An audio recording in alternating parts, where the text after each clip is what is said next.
Fellow Overwatch gamers, and welcome to the EGF Overwatch weekly matchup. I'm Tiny Shiny with Spectron. You're going to be seeing a lot of us this EGF season, ready to bring to you this coming game. We'll get RIT on stream once again, taking on UTK, looking for another win in this coming weekend. Spectron, I have pretty high hopes heading into this match. What about you? I definitely can't disagree with that. I think that we've seen definitely some great signs coming out of both teams, RIT especially. Of course, we did get to cast them last week, coming in here again, looking to better their record. And I believe the first... Oh, let's take a look at the rosters first, see the players who are competing against each other. I'll go ahead and see those in just a little bit here. I mean, we got to, like you said, we got to see them a little last week. These two teams have been in EGF for, well, as long as I've been here, which has been now 2 seasons. So that I can at least give you a little bit of going on in. But like you said, RIT was on stream for us last week, so we are slightly more familiar with them. And while they did end up going down to 3-0, it was against the University of Delaware, who, let's be honest, have won EGFC the past 2 seasons in terms of the Overwatch division, the reigning champions, and they are the top dogs for a good reason. But they're playing an actual type of dog on the side of UTK. Blamathy, may remember them from the last season, a very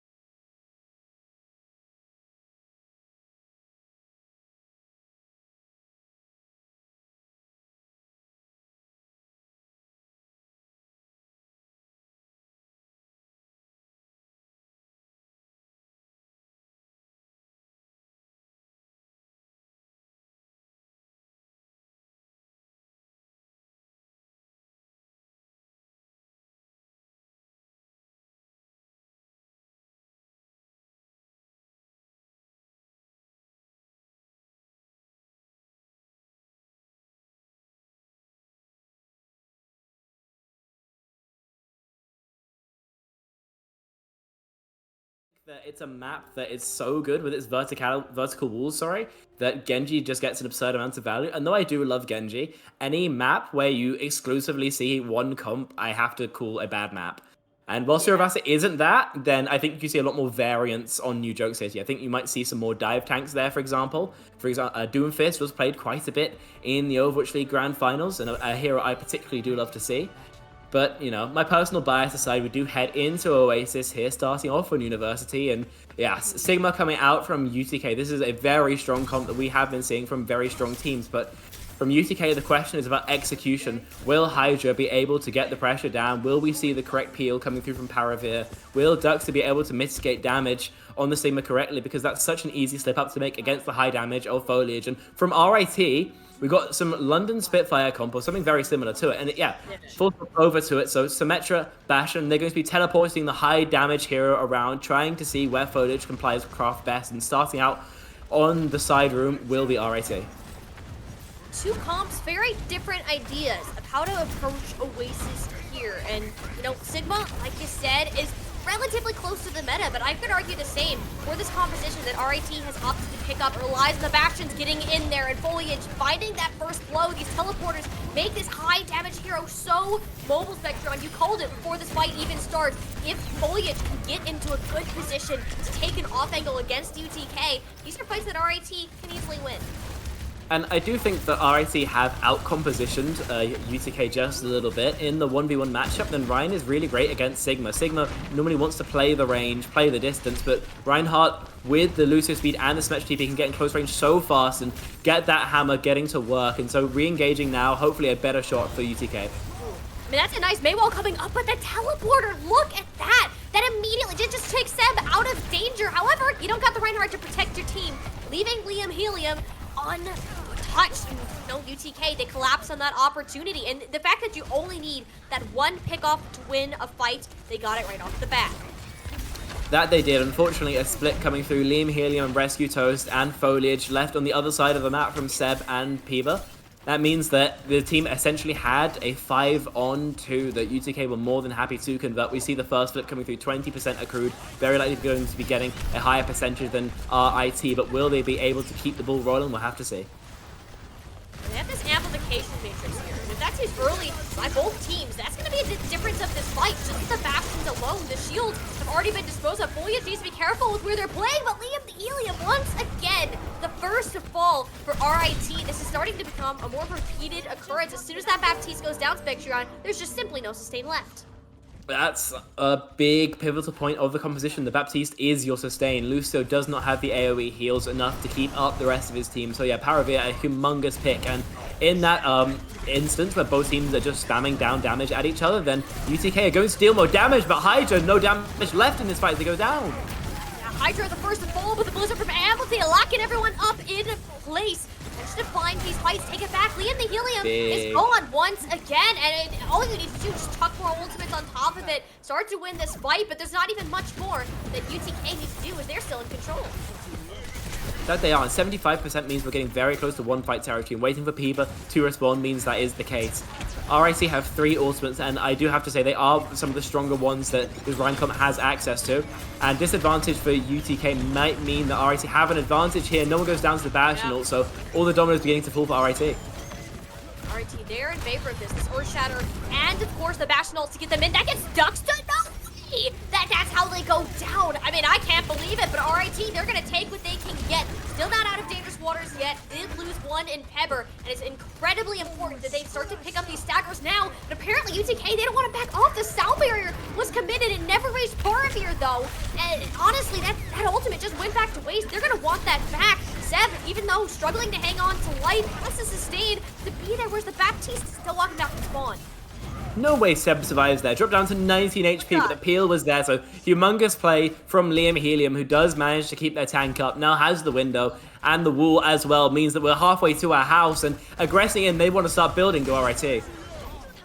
They need to take these fights early. That amplification matrix does exactly that. You just sit up behind the Bastion and you force your team to go push through another angle. This amplification matrix much harder. That's the photon barrier to save Seb by 2. It's gone! Metron, how long did that last? Maybe 2 seconds maximum before the Bastion through the amp matrix just threaded through that thing like it was a piece of soggy paper. Just like that, UTK, they're back on the point. But Paravir falls again. The Baptiste, the prime focus targets of both teams. It's a risky spot for UTK. This Blizzard has to be everything. It gets on the Seb between the Sound Barrier and Mortality. It does a little bit, but not enough to keep the ride alive. Pepper now getting aggressive, trying to trade it out. But UTK, against all odds, are managing to hold on to the back of the objective. They're still in control, or they don't have control of the point, but they're at 99% here, Spectron. All they need to do is win more fights. Hydra is just leading the charge out of the underground. I mean, that is exactly how you wanted your team to come back, Seb. Not going to stand a chance. 4 players looking in their direction, and UTK are taking round 1. Yeah, Seb just has to go save stats there at the end, and unfortunately the dominoes began to fall against RIT when they did fail that initial jab with the amplification matrix. Remember, they popped that thing early, and instantly it was Maywalled by UTK, so humongous plays coming out of their May player. Just instantly stopped that attack, and once their initial attempt to get a pick was stopped, then unfortunately they didn't really know what to do. Just sat behind the wall, waited for it to fade, waited for a push in for UTK, and UTK were absolutely able to capitalize. A long fight, a staggered fight, but in the end, University of Tennessee, they do manage to clutch it out. Hydra with a lovely 3-piece to put RIT to bed, and now heading over to City Center, sticking on the same comps. Will we see the same result, Tiny? Just a couple things that are getting changed, at least for UTK. We'll see if they actually end up sticking on the symmetric here. They will not. Actually, the Sojourn coming into play. And I don't hate this, Spectron, because now you have even more ability to fight at a range, control the high ground. But guess what? RIT still with the teleporter. They got there first, and now it's just a game of I don't know, what is this really? You're playing on the trampoline right now?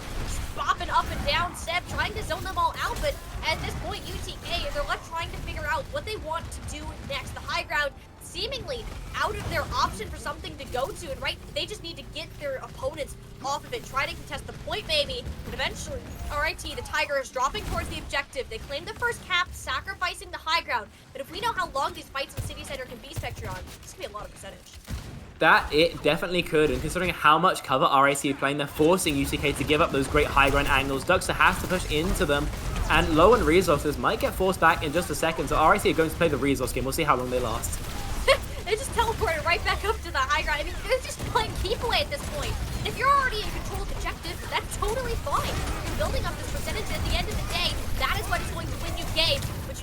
cautious. You can't be disrespecting your team like that. Seb, once again, dropped incredibly low, but this is what you wanted. Liam Helium finally at that amplification matrix. Could be mirrored by UTK, but it will be the blue teams to drop down first. Not gonna find anything yet. I don't think they've had a single elimination this entire map so far, which is ridiculous to say, considering the point that we're at. But that's about to change. He risks goes south. There is sides locked in on Blamethy. Not a good time to be a Sojourn with a Lucio skating straight towards your face. And it's been one fight, Spectron. We're already nearly up to 60%. One fight that's only just coming to an end, and some lovely TP plays to shut it out, but good God, Rescue Toast just absolutely sent it onto Blamethy, and that Sojourn with no slide is a sitting duck for the Lucio. That's an incredible display of mechanics from the main support of RIT, and it means they're realistically in one fight territory with just a single fight one Tiny. Now this is not something I've seen before, and the overclock of Blamethy is going to have to be the tool that UT can clutch us out with. You need to come up with something, and first of all, you need to stay alive throughout all of the ultimates that are heading your direction. This photon barrier is going to give RIT such an advantage when it comes to the positioning that they can play around. It zones out their opponents so much. And UTK, they're banking on the overclock and potentially a sound barrier right now. That's all that they have to work with. The touch needs to come in. You can't play the slow game Liam is down. But Liam going down, that's the sign of hope you wanted to see. Blamethy popping the overclock, another one layered on top of it. Great time for the Sojourn player to come back up clutch. Oh, that's so rough. It was very, very close to being an RIT victory. They had the Symmetra wall, to wall off the Sojourn ulti to block off the entirety of the overclock damage and take the 5-on-4 as the Sojourn was going on an off angle separate from the rest of the team. But unfortunately, Liam Helium slips, the Basher nade connects, and once the Baptiste is gone, we've mentioned it before, it's all the sustain. So RIT finally do concede control of the point, and attacking now on the Reinhardt is going to be a challenge, but they do have the Symmetra TP to make that so much easier. Plus the Earth Shatter here. I mean, that essentially is a fight win. Blocking an Earth Shatter on a Sigma is not an easy task. You need to hope that you can find a miracle of a block or Legacy doesn't get hit and can drop this sound barrier, because otherwise UTK, I'd be scared. You have to know that Seb is holding on to this ultimate, waiting for that prime moment to strike. You must be scared, and in fact, you're going to shred through all of the cooldowns. First, Seb charging straight into the backline, obviously looking for the shatter, but goes so low. The Immortality Field clutch with the sound barrier from Legacy negates any potential follow-up coming through. But RIT, they finally have the close fight that they've been wanting to take. The Gravitic Flux needs to take them out of their rhythm. Up to the sky, slams back down to the ground, and they're flattened like pancakes. I thought we were about to see the shortest round of, or least combative round of City Center ever, but we're still going. That we are, and that was an incredibly expensive fight for RIT to get the worst end of. I mean, only the Bastional is left. They spent 3 ultimates in that fight, Tiny, and they have absolutely nothing to show for it. Oh, Peeba, though, what a great pick. Blamethy goes down. Humongous, and now finally they can push their 5v4. That should not have happened. That should not have happened. UTK, they be sweating it right now. You're down a player. Zeb is in your face. The charge back in. Duxta, minimal health to go through the Immortality Field. It helps a bit the defense from the Bastion, but that doesn't stop a beam at any point. Pepper has you locked in their crosshairs. Foliage coming in with the final pick. Is RIT, they're going to get the flip back over into their favor, wiping their opponents off the face of Oasis City Center. Wanting to take this all the way to round 3. Yeah, RIT stabilized, but it was not consistent, and it was maybe not even repeatable, but Peeba managing to find an impossible kill onto Blamethy. Honestly, I don't even know how that happened, and I'm not sure we ever will, but either way, that pick was absolutely pivotal in bringing us all the way to a sub-map 3. Gardens will be where Oasis is decided, and both teams sticking on their comfort compositions. I mean, they've been very close on this so far. I do have to say, Tiny, though Blamethy has been getting decent work done on the Sojourn, I do think that it's a little bit surplus to requirements. You are always going to be out-poking RIT in the neutral just because of how much damage the Sigma does in comparison to the Reinhardt. So I'm not sure out-poking them even harder is maybe the way to go. Instead of maybe, let's say, back over to the Mei, I think this provides a lot more valuable. Some more survivability, the Mei wall to push off chokes to block off the window, and overall just the slow as well can really ruin Rescue Toast Day should he decide to go in particularly deep. Clashing on the higher ground, but this is where Seb on the Reinhardt will shine. Seb already getting the close wall, but Liam, the Helium goes down. Hydra just realizes that there's no protection for the Baptiste. Seb gets a little bit too aggressive, leaving their backline vulnerable. It doesn't happen often for RIT, but when it does, UTK are quick to pounce on the opportunity to capitalize on it. Sigma set up defensively as a terrifying prospect, so RIT do have their work cut out for them cracking this point open. The Symmetra Bastion is a great tool for that. If Foliage manages to get on, for example, a good high ground angle, there's a very real chance that maybe Paravir falls without a chance to use that lamp. That's a pipe dream, though. Realistically, they're going to have to get some decent space, and taking space against the Sigma is such a challenge. Yeah, especially because you can just play back as far as you want. This teleporter, that's the tool that RIT are going to use to close that gap between their opponents. That's where the right firm is going to thrive. You can take these battles, and the tricky part is where do you strike next? You're constantly, if you're playing a game of chess, honestly, where the location's going to be, and eventually along the way you have to give up one of your pawns. In this case, it was Ever. Eventually you get the trade for Hydra, but is it enough? Dexta on incredibly low HP has to run away from the Bastion and Reinhardt that have this guy's name. Gravitic Flux doesn't have a lot of help that come up with anything. No, it was a complete and total whip. Yes, you got the back tease. The support is there, and it forces Blamity to commit even more ultimates. Is this enough? This huge investment that UTK are making to a fight that they're already down. At least what they can gain is that Seb is doing equally as much to get the favor of RIT. And honestly, it's a miracle that RIT managed to only spend the 2 ultimates. That's great discipline coming through to convert a fight that honestly I was not sure of. So hats off to them. They're in a great spot to continue accruing percentage. UTK have to push back in, and that is going to be a little bit hard now that Foliage has that defensive positioning. And the Bash not too to slow the walk. You have the tools. You simply have the tools right now. And RIT, you know they're going to use them early. That's Immortality Field gone. You can be a lot more aggressive. Expect these eliminations to come through. But they were basically walking into a trap that Hydra sets laid out in combination with their May. I mean, that is just perfect teamwork. That patience, the discipline that Hennessy showed. I'm not sure what the idea was from RIT there, actually. Liam Helium popping the amplification matrix, but doesn't look like anyone was really set up to capitalize off of it, and UTK were not in a position to be able to kite it, so it wasn't for space either. Unfortunately, pushing into all that damage, Seb did go down, the rest of the team followed suite, and another TP to the high ground. This has been their bread and butter, but of limited success, at least so far. That's the thing, is like, look at this from the Bastion. Hydra just pops this Mules mode, and what do? You need to sit and wait it out. Granted, the photon barrier and that gets all the damage out of the way. It's essentially a free flip, but the fight is yet to be won. UTK, they're still hanging around, and they have the support ultimates to make it happen. Risky Toast, dodging and weaving amongst the walls, trying to stay alive. Will keep their life for another day, but Liam the Helium not as lucky. The collapse is there. UTK, they're playing the Sigma comp similar to a Reinhardt right now. But during that fight, RIT managed to flip the point, so UTK was not accruing any percentage, up to 80%. RIT have this in one fight territory, and UTK, honestly, are just a little bit too far off. If RIT take a quick fight, they can maybe squeeze 2 out of this, but if not, they're still in a great position to try and get this point flipped. Beat very, very close. Bastional as well on the horizon, and the flux from Duckster is going to have to come up huge here if UTK wants to take this fight in stable manner. They need this flux, and it needs to be before Rescue Toast gets the sound barrier up, but that is too little, too late.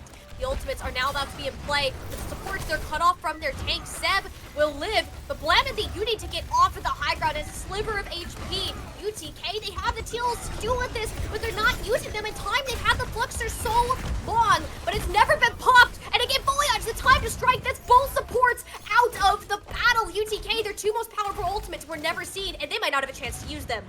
Hydra has to absolutely sprint for the touch swaps over to the Tracer. The rest of UTK are sticking. They really want to try and save these ultimates. And Blamity is in position to touch. Very likely won't be spotted out. So the Blizzard, the Flux, going to have to be the win tools. Combo can be an easy fight with the Hydra falls!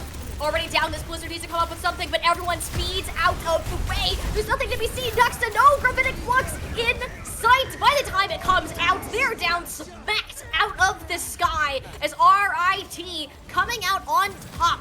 Their appreciation for moving on forwards, continuing to initiate the fights on their own terms, kept them just ahead of UTK in this final round of Oasis. Yeah, shades of London coming through from RIT, and it pays off. Absolutely huge. I'm loving seeing them play this comp because they've clearly put some good thought into where they're teleporting to and how they're going to escape should the TP not go as planned. That was a criticism I leveled at them before, and it's great to see they've put the work in to improve. Instantly humongous. I mean, look at the payoff. Look at the payoff here. People are able to just waltz into the backline because every player is thought out, because your T's are crossed, because your I's are dotted, and RIT, they got 1-0 because of it. Yeah, and that's really all it comes down to. I know that we were talking a little bit last time we saw them on stream about, like, all right, they kind of have one look that they're really specializing in. It's with this Symmetra, using that teleporter as mobility, setting up foliage, the Bastion. I mean, that's kind of the whole name of the game here. But it wasn't executed nearly as well. I mean, Control, definitely the strongest that we're going to see for this composition, arguably for the rest of the maps that we have coming.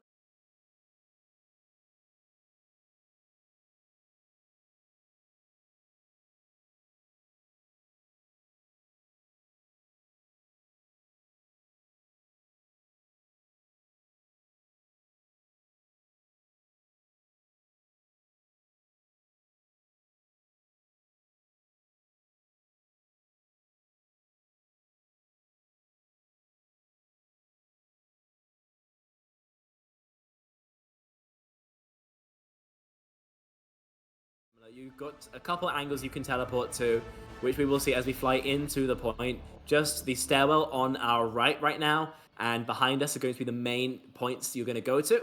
But it's going to be mainly using the teleporter to cross through the choke to not take too much spam damage from UTK. Now, if it were me, I had full control of the compositions, I'd be maybe debating swapping Peeba over to the Mei if they have that in their hero pool. I think Mei, especially on the defense, can be a really great tool and can get around some of the utility that Symmetra doesn't have. That being said, no changes yet, and again, they're going to be on the defense, so I'm going to be using the Symmetra turrets to spot out any flanks that could come through from UTK, but as it is, they're very unlikely to come through at all. The Bastion, the Mei, they want to deathball with Duxa and poke through the choke. So it's onto RIT to not get dragged down into the Sigma long-range duels and to close the distance as quickly as possible. Because when they do that, Seb can really go to town.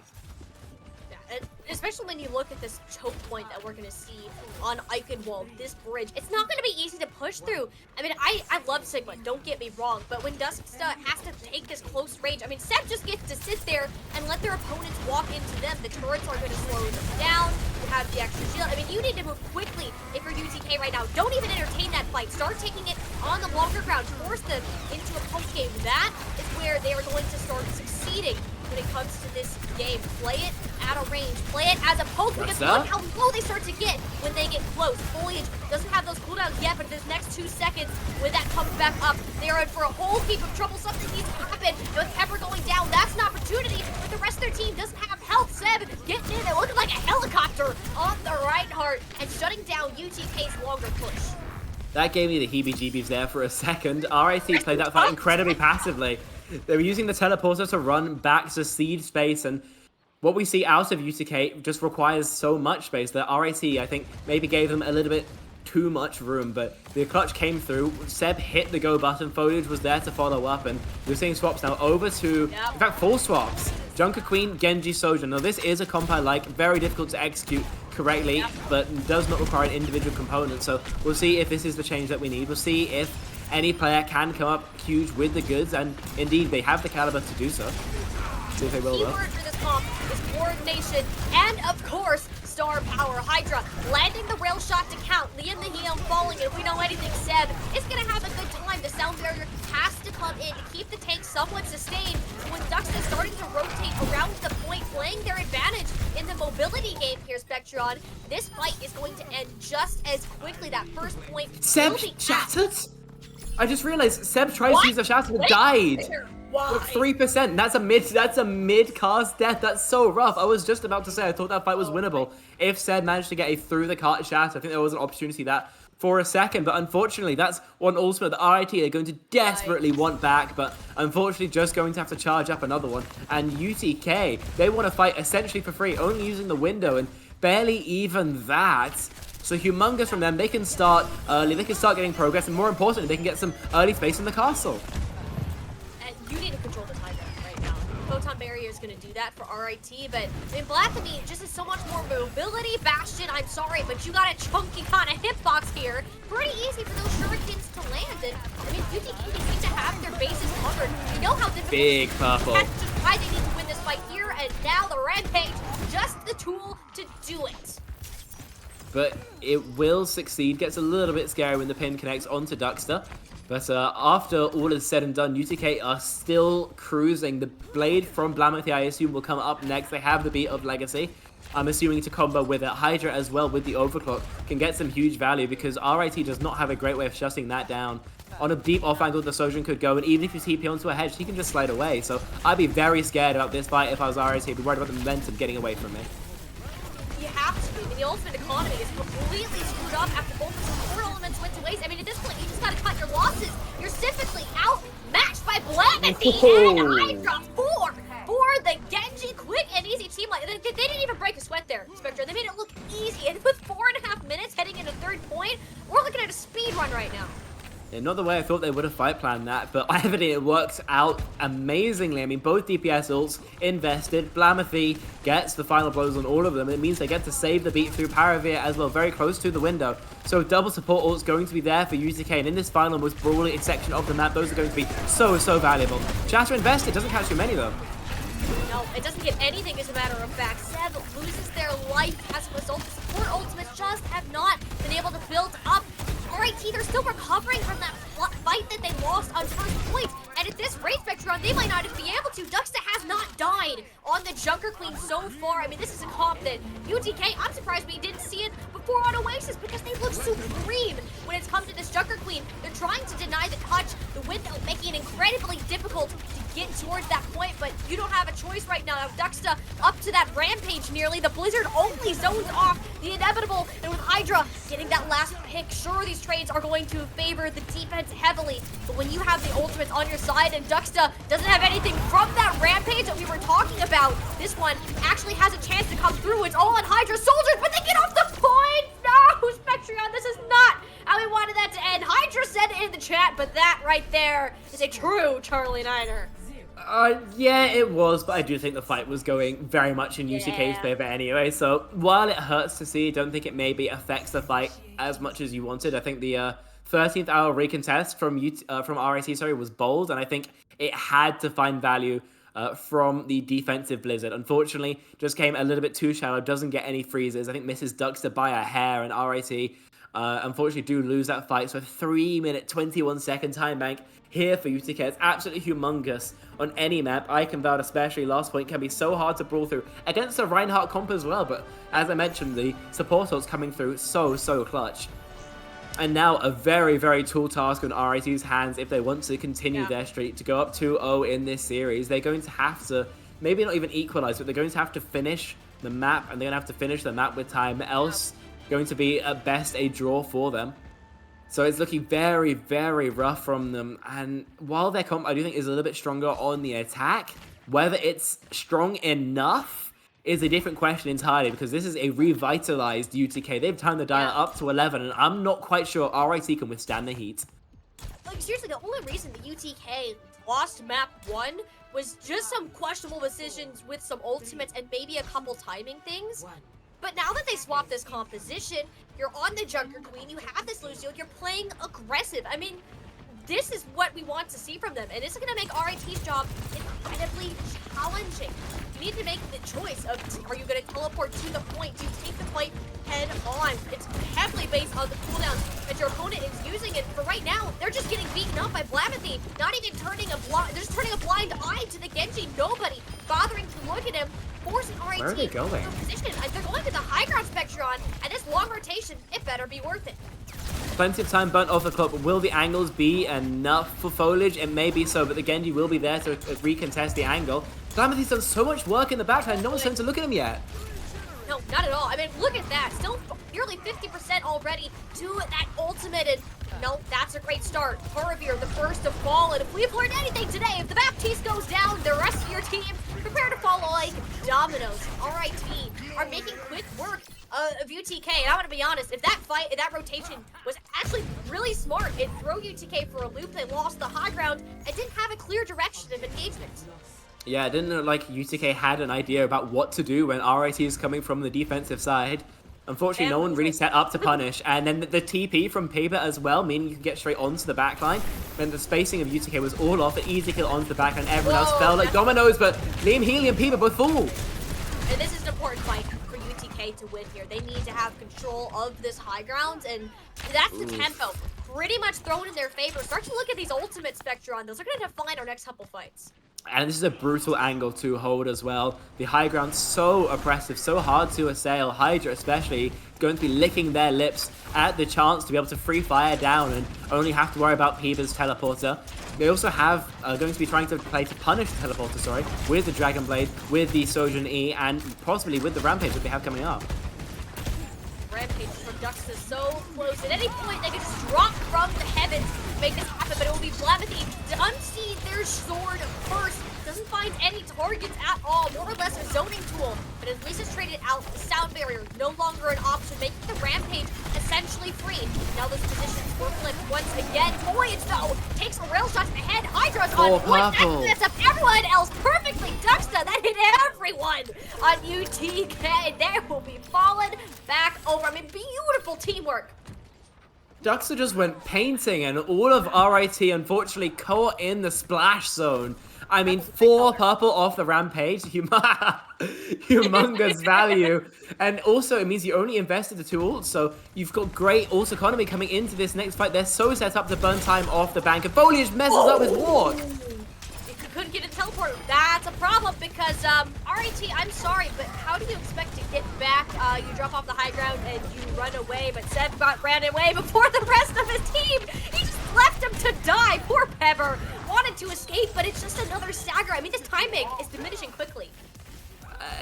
Silver linings, I guess the Reinhardt doesn't donate all that ult charge over to UTK, but at this point, 3 minutes left on the bank. RIC have had a humongous handbank, but it's beginning to dwindle, and they have to be getting just a little bit scared about that. These mistakes coming through are so punishing, and if they continuously happen, they have no chance of getting through. Again, the TP onto the high ground, but the window there. Perfect. Look at that perfectly placed nade. That's something to work with. RIT, it takes a lot for them to get going, but they finally get the teleport up. 3rd time's the charm, contesting the high ground. They're still sitting in hot waters, though. Blamethy managed to get a couple of trades out on the other side, allowing for a quicker re-engage from UTK. I think Blamethy made it a little bit scary, but because of the closer spawns from RIT, I don't think it will matter in the grand scheme of things. Rescue Toast, you see going back to Taxi. And we will see one more fight on the bridge. UTK have spent a lot, actually. The blade from Blamethy, the only tool. But nothing also to shut it down from RIT, so the focus fight on the Genji has to come up absolutely huge. Else an early pick, one they cannot predict, but Bashable coming in. Blamethy goes down. Blamethy, a similar to the face. Not a recommended diet for a Genji player. Blamethy is down, and that major win condition, the Dragon Blade, is gone, disappeared into thin air. There's not even going to be a contest right there. UTK giving up the point for free, and suddenly RIT there is one step closer to completing this map. Yeah, their talent bank will be worse. You see it right now, just dropping below what UTK put on the board, but they're still on track for a very strong time. These stagger kills mean that realistically it's going to be one last fight for UTK. The payload will be able to get round the corner before a touch comes through. Rescue Toast going to be the payload princess. And the wall and the beat is going to provide so much sustain that I'm not sure Blamethy and Duxta can chunk through it. No, I mean, this is going to be a problem coming up. It's right, this blade has to be big, but Blamethy under pressure, 25 HP. Bear had to get out. The sound barrier didn't get there. I mean, this is not going well right now for RIT. They still have the Rampage to worry about, and will it even come out? Duxta manages to get it onto 2. Liam Gilliam is down. They need to stay on the payload, though. Hydra hanging on to dear life. But this will be a start. There will be a little bit more of 3rd point Eichenwald to be made, because thank goodness for Hydra hitting every single rail shot. Yeah, UTK playing Flowchart Overwatch there. Blamethy Blade to force the beat from Rescue Toast. Once the beat expires, then an easy Rampage from Duxta. Only catches the 2, but 2 is all they needed. Gets both kills, and from there, they can start a proper defensive hold, can UTK. I have to say, RIT, that was kind of their good fight. They did use both of their ultimates, and now it's gone. They're going to have a much rougher time breaking in. Same TP, though, trying to get on top of the Sojourn. Will it pay off? It has to. You need the Sojourn down, because Hydra has been a problem coming up clutch, and especially with the overclock in hand. That's not what you want to be. The Air Shatter dedicated to the 2 DPS, but the Immortality Field plus the support is there. Hydra back on their feet once again, causing chaos. 2 main players for RIT out of the picture, and so will the rest of their team be shortly. This is just another fight that RIT are starting to win back. Their winning is in the ultimate economy. Down to a minute 30 now. We have to start thinking about whether overtime will be where RIT complete the map. They have about a minute where they can cap. They have one fight, which will allow them to still win the fight. Or the map, that is. But it's getting further and further away. The goal that was once so close is running. Bash and ult to try and catch up with it, though.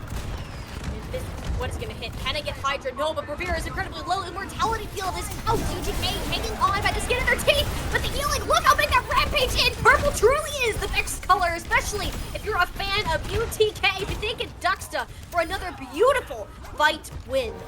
It's going to have to be a haymaker from RIT if they want to finish with time now. Minute left on the bank with the respawns. Realistically, this fight will have to last 20 seconds or less if they want a chance of winning Eichenwald. So swapping over to the Junkrat is Paver, more frontline damage. They don't want the symmetric teleport anymore. They don't think it's getting value. I have to agree with that, but whether Junkrat is the pick, only time will tell. 35 seconds now. Overtime, the only possibility. Rescue Toast with the beat has to be their port of call. But you have Dragonblade on the other side, Spectrum. I mean, Valamathi's been holding on to this one. You might not have had much luck with it in the past, but it's going to get the sound barrier. It's forcing that tempo, and realistically, you need to be looking at Seb. Your Shatter, make it happen, but don't die in the process. That's all we need to see. RIT, they're going for a long rotation, getting their bastion up on the high ground, but Valamathi can meet you up there. That's one. Foliage down before the sound barrier even hits the floor. RIT, they're down a player 4v5. This Earth Shatter has to be big, but it's on to Dux to the lamp. Lead it in from downtown. The DPS still causing chaos. And RIT, even if they lost a player in the end, the battle shall be won. UTK coming out on top, making this a tie series. Yeah, they get hit, and they hit back hard. A haymaker from the University of Tennessee to bring us back into a tied series, as you mentioned, and I have to say, first map, Control, that was close. That was hard fought by both teams, but UTK stepped it up big time here. The Junker Queen comp, clearly they've practiced. They got so much value there. Rescue Toast was a standout player, even though they didn't maybe get the dub. But hats off to them and hats off to UTK, because right now, Tiny, I'm really worried for RIT and the rest of the series. Yeah. And like I said, this composition not as easy to run. Once you're off of control maps, you lose that opportunity to force fights, to be head on. These rotations become infinitely more important. And I don't even think that the rotations were necessarily the problem. I think you got to the right spot, but what happened when you got to that spot just wasn't it. UTK started to recognize the patterns of what RIT were doing. We really saw that on the second objective, where they made several attempts to teleport to the exact same spot on the high ground. It got read, it got countered, and when you have a playbook that you're essentially giving to the other team, they're able to come up with adequate solutions. And I absolutely love the swaps that they made over to that Junker Queen composition. I mean, that just looks so much better than the Sigma, and that already looks great itself. I could not agree more with you, Tiny, especially about what you were saying with the single strategy. I think it's great that all the work has been put into developing strats for all the maps, and I do understand how much time that you have to spend cooking up all of these and thinking them all through. But unfortunately, one good strike is not enough. Bruce Lee, with his one kick practice 500 times, unfortunately, that kick can be blocked, and once it was, then you're left with a footless man. So, what? Anyway. Wherever you might be going with that Spectrum, I'm gonna let you think about that one a little bit, then we'll come back and rediscuss, because we have a bit of an intermission coming right up. Map number 3, Suravalsa, is on the way, and we'll see you on the other side of this short break.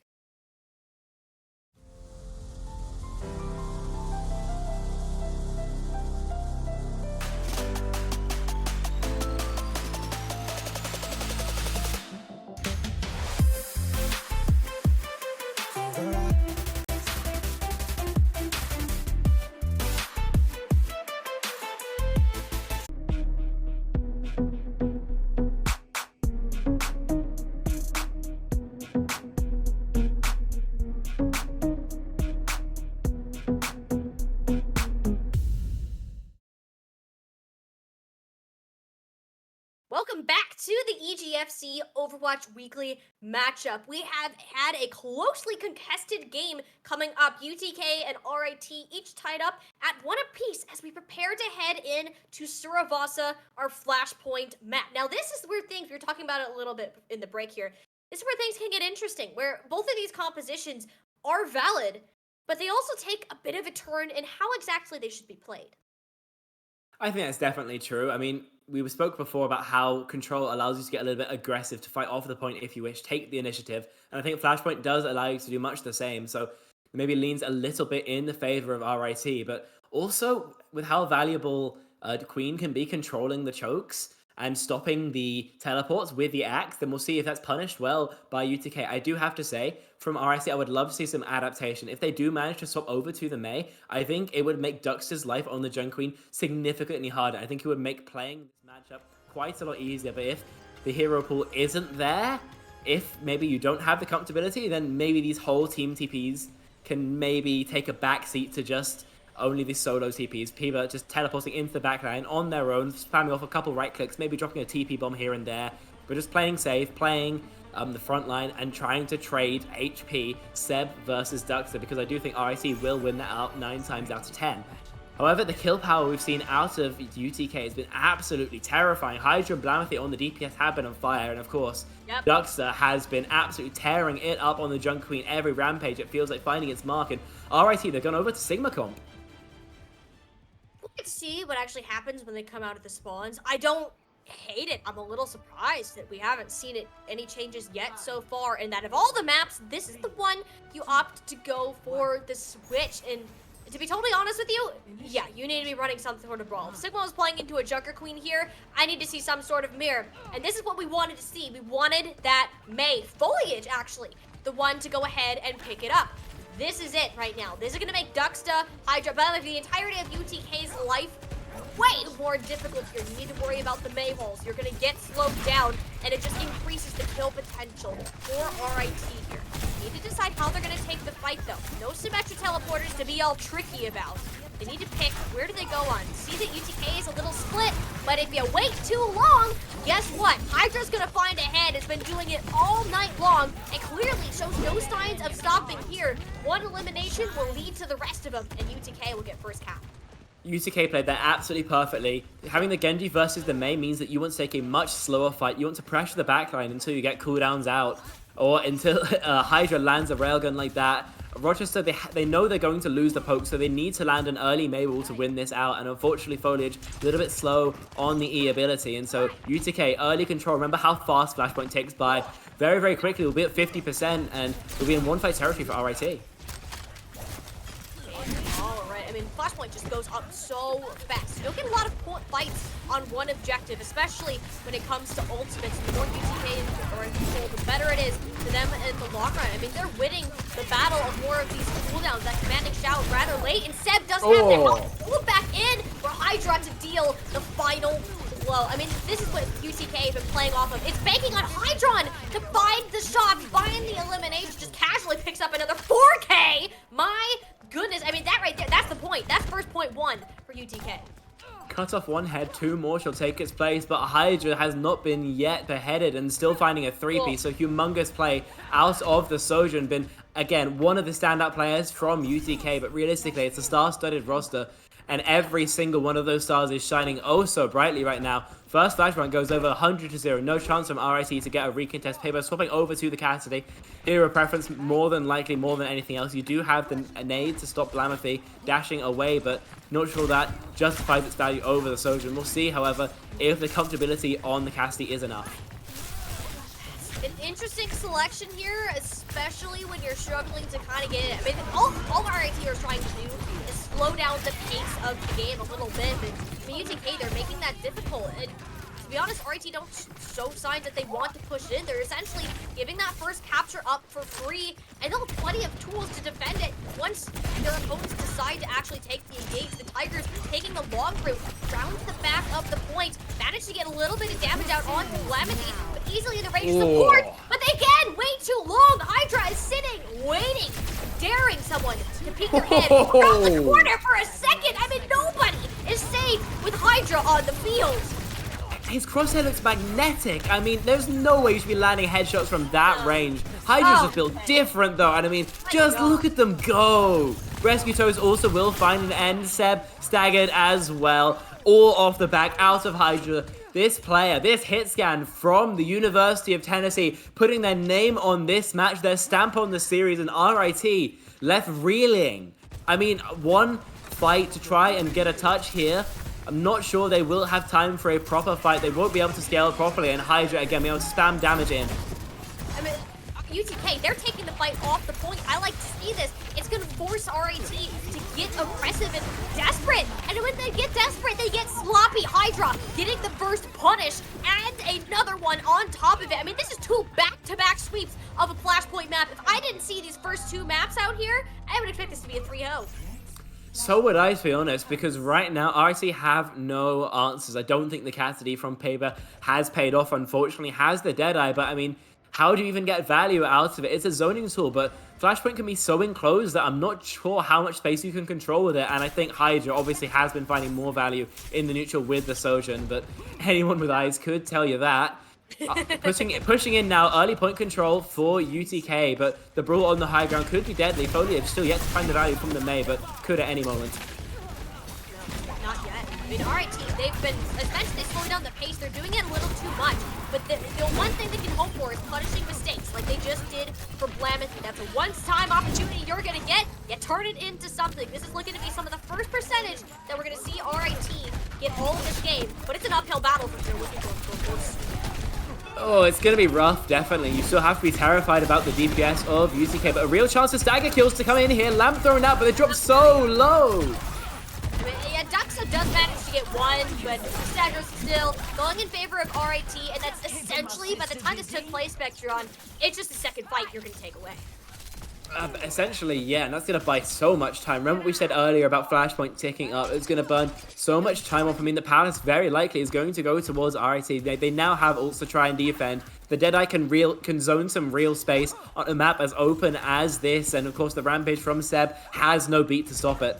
The best shot yet from RIT to take a Flashpoint. Coming into this last fight, we'll see if they can. They just gotta execute. They have all the tools in their hands. You can press the Q button all you want. All needs to be there, and a beautiful wall to force all of those critical cooldowns out of UTK. That's their prime opportunity. The objective, though, being contested narrowly, kept in their control. With Legacy going down, Duxton and Hydra, but both of their ultimates coming out in tangents, and they're finding the success down a player. They can care less. This is a clutch moment for them. They are not letting RIT take this point so easily. Hydra's just the truth. I'm running out of clever things to say about how good they are. They're just the truth. I mean, look at that go. 2 absolutely dastardly kills. The backline falls to the DPS line of UTK. And RIT has such a good opportunity to get a lovely Maywell onto Duxter, who manages to live with a sliver of health and a prayer. The lamp from Power of it came through at just the most opportune moment possible. The shower as well allowed the Junk Queen to survive. A little bit of slow play to heal up, and the re-engage was perfection.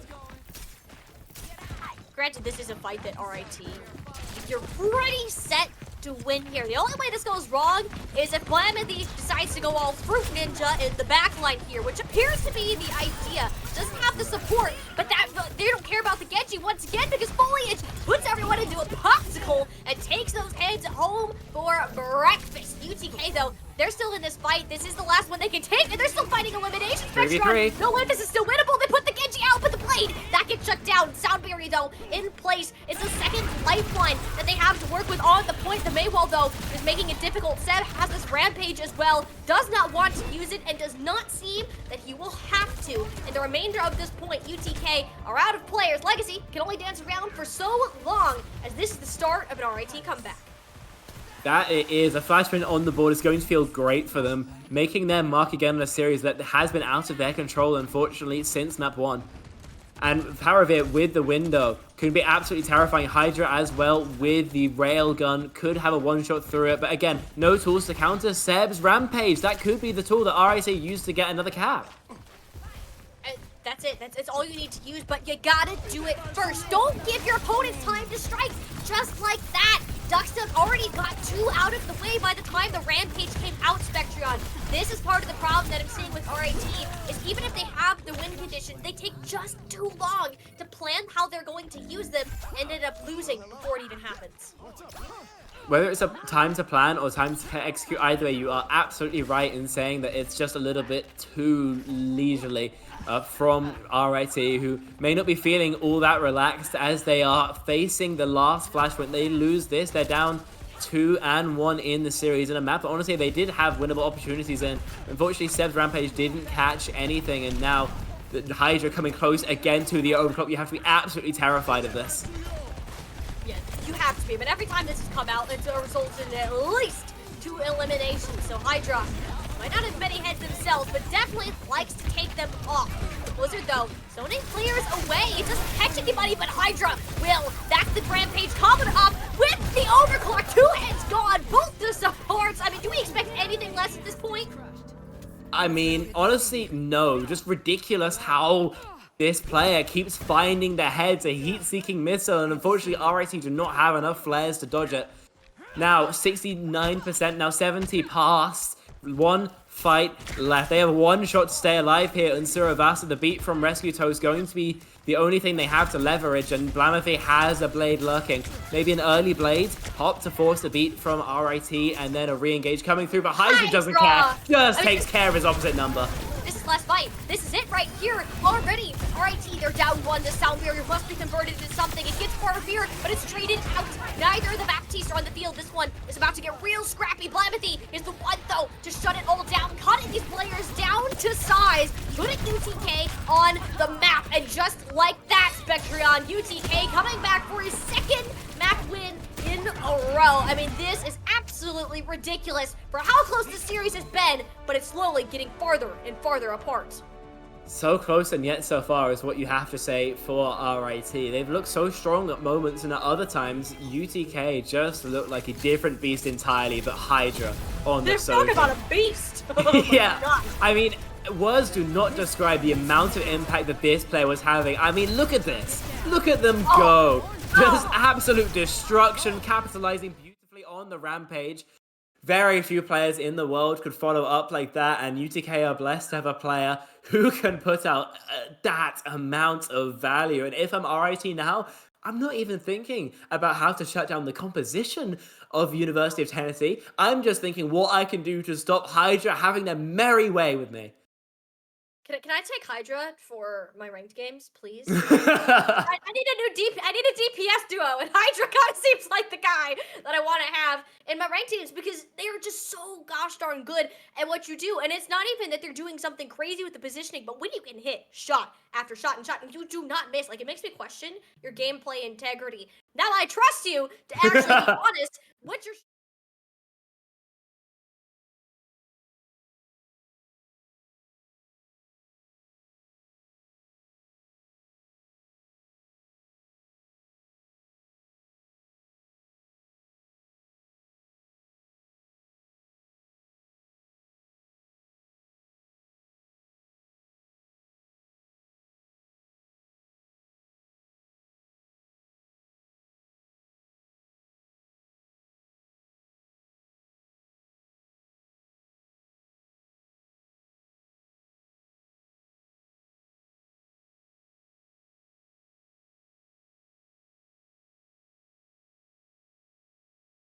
Not where I'd be wanting to go if I was scared of a hit scan. Oh, it's looking very, very rough. RIT have some good TPs to go for if they want to go back to that Reinhardt comp that was so kind to them early on in the series. I think it's a map that works towards it, but again, we mentioned it before, we have to say it again, the sidelines are so long that at any time Hydra could just take a shot, rip ahead, and get another fight win for UTK, as we've seen so many times before. Over to the Bastion instead, still going to be perfectly happy on this long sidelines, but won't at least have that one-shot capability. I don't think there's a player in the world who I can think of who you're going to be happy with them playing the Bastion against you, but Hydra, after that impact on the Sojourn, it's going to be little victories for RIT here, really. I'm going to put it this way. If RIT can manage to win this map, I think that they deserve to win this series, because this is going to be arguably the toughest one that the toughest challenge that they have faced yet. Because now you're going to have Duxta back on the Sigma, which was a great look. The only thing, the issues they had on Oasis never had to do with the actual composition, but the decisions that they made when they were using their ultimates, some of the timing pieces. And if you can get those straightened out, you allow Hydra to just shred on the Bastion just how they've been doing. Where are they going? This is going to be a problem. But this is interesting. I can't say this is something I've seen before, and I'm here for it. Thank you, UTK, for giving us this lovely idea, because RIT, they're like, uh-oh, we got to play Ring Around the Rosie here. It's a game of the teleporters. What sort of mind games are happening? Yeah, RIT have been in the lab, UTK as well, with that lovely back teleport. I do like the swap over to the Orisa. I think it does provide a little bit more value than the Rein in the matchup. Zeb was like, where's the fight, guys? Where's the fight? Well, Hydra's like, well, you wanted to fight? Here you go. Goodbye, 3 players. God. It's just the hallmark of Hydra now. It's just the hallmark of Hydra to kill 3 players a fight. Don't even know how they're managing to do it, but either way. That was quite literally just so bored, like what in the world is happening, and just sat there and stared while the Bastion destroyed him. I mean, once you've been absolutely dismantled like that, it can be hard to keep your head in the game. Over to the Reinhardt now. Well, we'll see if it works out. I did voice my support for the Orisa before, but not liking how it played in that one unfortunate engagement. We'll see if it pays out better here. Now they can castle underneath the gas station. No one can really break them out. It's going to have to be an aggressive push to try and unbunker this hold. This is exactly where RIT want to sit. You're right in the middle of the point, but I guess they decided they weren't happy in that location. They move around towards this low ground, and now that's the Bastion form out. Hydra gets to use this, so everyone else just kind of moves on up, and you isolate them in this artillery strike. RIT, they 100% got impatient with that fight. They needed to wait for UTK to come to them, but they jumped the gun, and they lost the fight as a result. I mean, and even when you're playing a position like that, you don't have to go anywhere at all. You can stay there essentially indefinitely, and UTK won't realistically have the tools to try and break you out. At least not by taking the close range fight. And as we mentioned before, Seb with the Reinhardt can get the work done if he gets the opportunity. But unfortunately, an attempt to be proactive backfires, and that means UTK with almost a 4-minute timeout going into second, bags of time, and no stop yet coming through from RIT. There's nothing really that they've shown. Granted, you have these ultimates to kind of make this happen, but it's that teleporter with the ad matrix. I mean, this fight planning from UTK has been 4 and above. Their opponents, they act quick, and because they act first, I don't know how many times I've said it this game, because they act first, Spectrum, they're just closing out these fights before they even give their opponents a chance to react. That's so true, but it's not just that they're engaging first, that their timings are impeccable. They pop the window when Seb is so far away from cover. Could make it back easily if there wasn't that double damage, but with the Bastion shifted up through, there's no way that Seb was ever going to survive that. And so it's such brilliant decision making, such brilliant timing that I think is the difference maker so far. Bastion trying to clear out the Baptiste, and we'll get a smidgen of damage, but we'll only buy a little bit of space. We're gonna get something done. RIT, yeah, they're on the high ground, but they're separated. They're caught off the south barrier. Impeccable timing for Rescue Toast, but it's not enough to save Foliage from all of the pressure that they were under, and suddenly that main source of damage, it is gone. Seb needs to trade it out. That's 2. Going the way of the Reinhardt. This is the most split up that we've seen UTK the entirety of their attack, and Seb has had enough. Needs some room to breathe, and just gave some to the Tigers. Finally, a breather. It's been a while since we've seen a stop coming through from RIT. But finally, we can see Foliage set up with some proper defensive positioning. Piba can get the turret set up and can properly think about what TPs they can best take to just establish off angles rather than shifting the majority of their team around the map at short notice.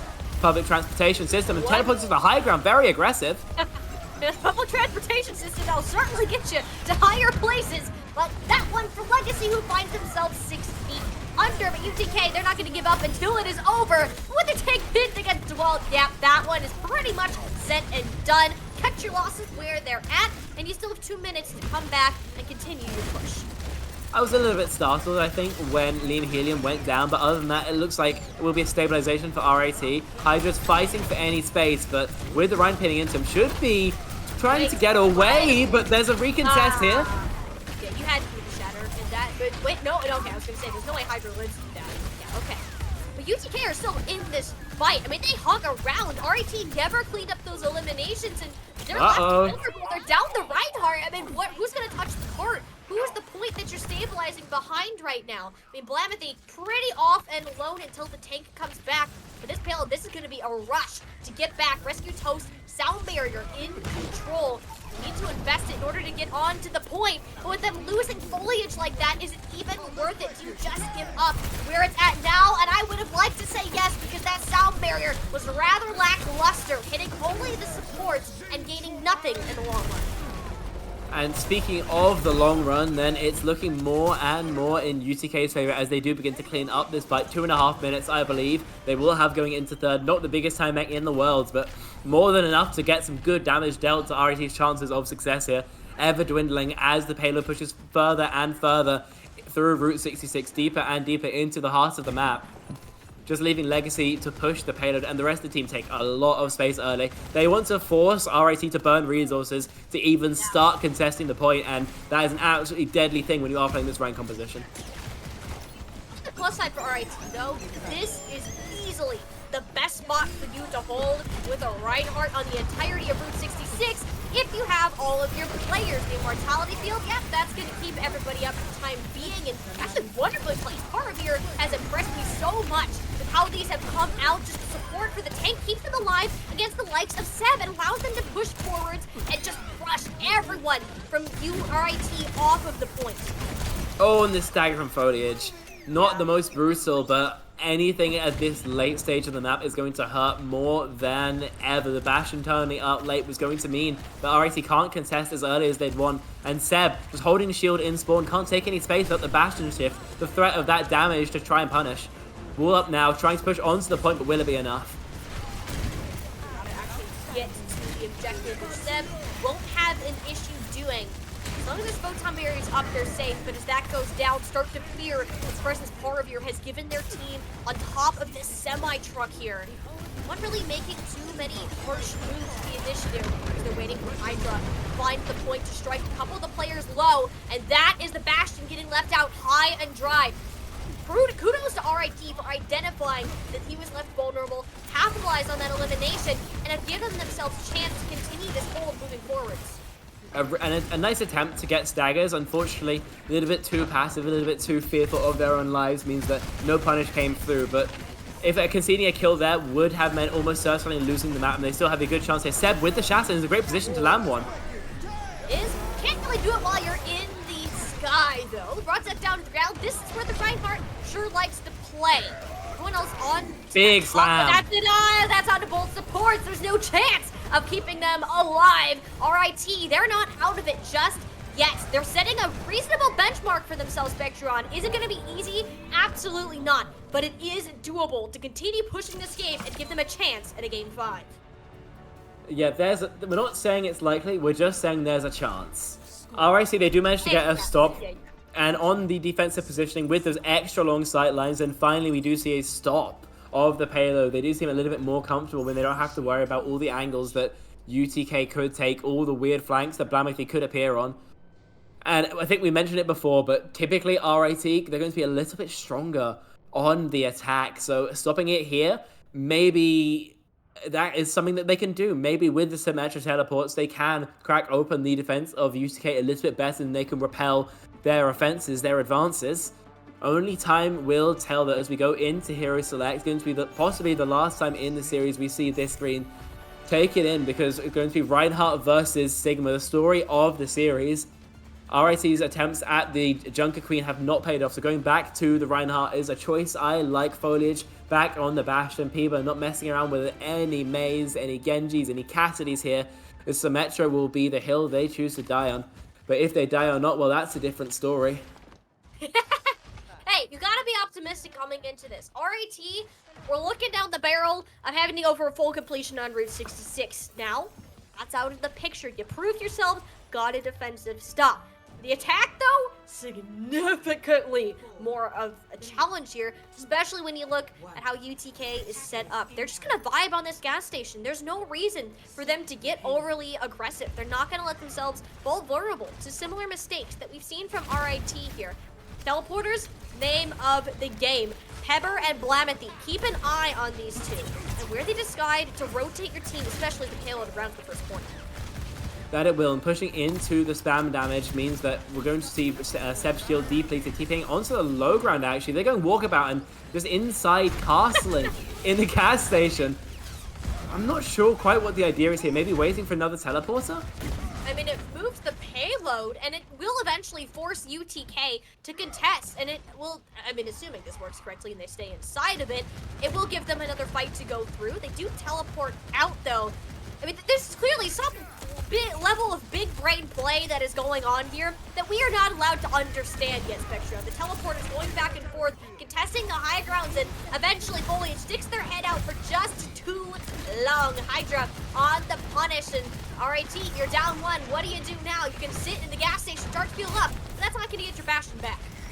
You need to get out now, realistically. If you don't have the Bastion to punish their push, and so they're going for a rotate round the back, this is a player like it takes away angles as well. So I think the correct play coming through from UTK as long as they don't get staggered. I mean, that's big teleporter right here. Pepper getting their team into a high ground, and everyone somehow, some way got away safe and sound. And RIT, you're reunited with Foliage. You're ready to walk back in. You lost nearly half of the time bank in just that push alone. I'm going to make a more decisive move after these teleporters are starting to get tricky again.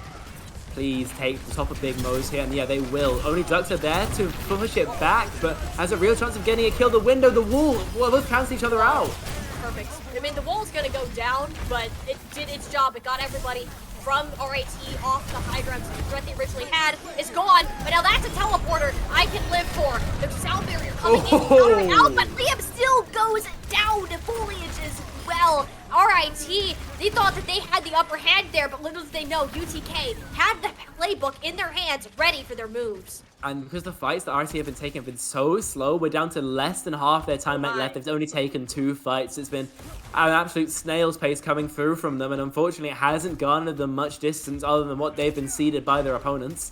Minute and a half now coming through means they have one really, really good shot left, and unfortunately they don't have anything really for it, so it's just going to have to be a dry fight coming through. TP, isolation onto Paravir ideally, and maybe something can get going from there, but other than that, a slip up from UTK is what they're going to have to pray for. UTK right now, I mean, they've been flawless on this defense, so well calculated in every play that they make. But every time RIT, when something is decided, someone gets left out to dry. In this instance, it's Foliage. They're once again down their Bastion. A little bit of deja vu. With Seb falling, the rest of the team needs to die now because you have one more shot to keep yourselves alive in this series. UCK really could just push forward towards the spawn here and burn as much time off the bank as possible. They elect not to do that. It's RIT's best chance. 3 ults on the board. 1 more coming up. Rescue Toe's the only player not likely to reach it within this fight. But it has to come up huge now, and it hasn't before. No, I mean, we've got to see a complete change of pace right now. And with this 5%, has to get aggressive. The Fuel Shadow laid down. It doesn't land onto anybody, but it does get Paravir out of the picture. Once that sound barrier goes down, Juxta and the rest of the squad are going to be in a bit of trouble when it comes to their overall health bars. What is their next move? How do they decide to proceed? Both these teams are losing player after player, but RIT slightly up in terms of the numbers count. Looking for one more to close it out. Flamethy falling. This might just be it. They were given one more chance, Spectron, and they will take it so willingly and make this point go a little longer. I said they had to pray for a slip up from UTK. That does come through. Paravir unfortunately getting caught out by Foliage's artillery form, and that was the opening they needed. They convert the numbers advantage, and we see them pushing through second here. A lovely play, actually, to get onto the top of high side early on. Whether they can keep the space, though, is a different matter, but either way, proactive play from RIT is what you love to see. It's how they're going to start building back into Route 66 here in the series as well. This second play, much more difficult to execute, especially that is somewhere positioning. Mind you, they don't have your Baptiste, and there was still somebody on cart, so you got 2 players in the spawn, you had 1 on cart, you had 1 just chilling in the middle of UTK. Not a great start here for RIT if they want to make a name for themselves in this series. Down to a minute 30 again. This was more or less when they did begin to clutch it, when they did begin showing some better form. So maybe the time has a special factor for it as they push through the newly adjusted doors. TPing onto the high ground. I really like this, but they all get fluxed. They're all fluxed. I mean, that one is going to hurt. They all live to see another day. they don't get out of there soon, at least in the case of UTK, you're going to be in a heap of hurt. Hydra down on the low ground. That's the artillery forward out. Very low in health. Immortality field will help primarily, but it's enough to get foliage. You got so confident here. Never underestimate Hydra in a 1v1 because when they need it the most, this player will come up. Every single time Hydra steps up and RIT have to sit down, gonna have to sprint desperately for the payload now. 50 seconds. They will be able to touch, but it won't be the same amount of time they normally have for their typical TP shenanigans. Seb has the shatter, but so far these things have been more famine than feast, unfortunately. The teleporter from Paver could set it up, but we've seen shatter and ghosts from that particular play before from another player. We'll see if it ends up paying off, but Hydra again lurking has to be a terrifying force in nature for RIT to circumvent. Be easy. This payload is in the best spot possible for the defense. They're swarming around the attackers, and now they're going to be forced to stay with on the payload and not with Pepper. That's their mobility tool gone. They're going to be scrambling for an answer. Seb has it in the back pocket. Foliage close to one themselves, but they need to come up quick, make it convert. But oh, the pressure that RIT has forced them to crumble off the payload. They shall go, and UTK will take the series 3-1. That they do, but I mean, who do we speak about but Hydra? I mean, what a player. What a player. Does it on the Bastion, the Sojourn too. Got the flexibility to flex, but realistically, when you can do this on any hit scan, why even bother? Just humongous plays, humongous value. Exactly. Just absolutely frying. Shows they can do it with the hit scan, with the flicking aim and the tracking too, so heroic plays to bring UTK the victory. Maybe didn't need that amount of firepower to put RIT down, but it was definitely entertaining to watch. And I do have to say, from RIT, we see some definite improvement from last week. So much more thought put into their plays, but a deepening of the playbook, I think, would make them a real contender, a real threat that every other team in EGFC is going to have to be worried about. Until then, though, until next week, they have some time to sit back, go back in the lab, review, rewind, and come back stronger. As you said, significant improvements from the last week that we saw them on stream. If they can just keep taking these steps forward going on, I mean, they're gonna get a win at some point. They have faced two of the toughest teams that you're going to see in the EGFC competition, and in this one, they held their own pretty darn well, pushing these maps to the limit, even taking one off, as a matter of fact. So RIT, they're showing signs of improvement, and I want to see them continue on this trend. And I mean, UTK, of course. I mean, we could talk about it. Hydra, sure, you're pretty cool. Whatever. Duxta, though, holding it down on the front line, showing signs of flexibility on the Junker Queen, the Sigma, and just a couple different looks. And most importantly, the thing that impressed me was the ability to adapt and think on the fly, to act first. That is something that just separates you from any other opponent that you have. If you are the first to go in, if you have a plan that you have practiced so many times over, it is bound to work one of these days. And that's what UTK showed us in this series. That they did. Now, I don't believe we have anything more today. Oh, we have an interview. We have an interview. Winner's interview from UTK. We will get Legacy. Yes, we'll get Legacy from UTK coming on the desk here with us. So we're going to hop on a break, get them on the mic, and we'll see you in just a minute.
Welcome back for the third and final time to the EGFC matchup today. UTK just had an incredible 3-1 victory each time, looking better and better over the RIT Tigers. And of course, we have Legacy here with us today from UTK, the main support, the Lucio Star, to give us a breakdown of what happened in game. But first and foremost, Legacy, I gotta know, how are you doing today? I mean, this has been, it's week 3 now of EGFC season. Not your first time competing, but, I mean, how has this new season really been for you so far? The new season's been it's been really good for my team for sure. I kind of missed out on the game I was absent for, so I personally haven't been in every game.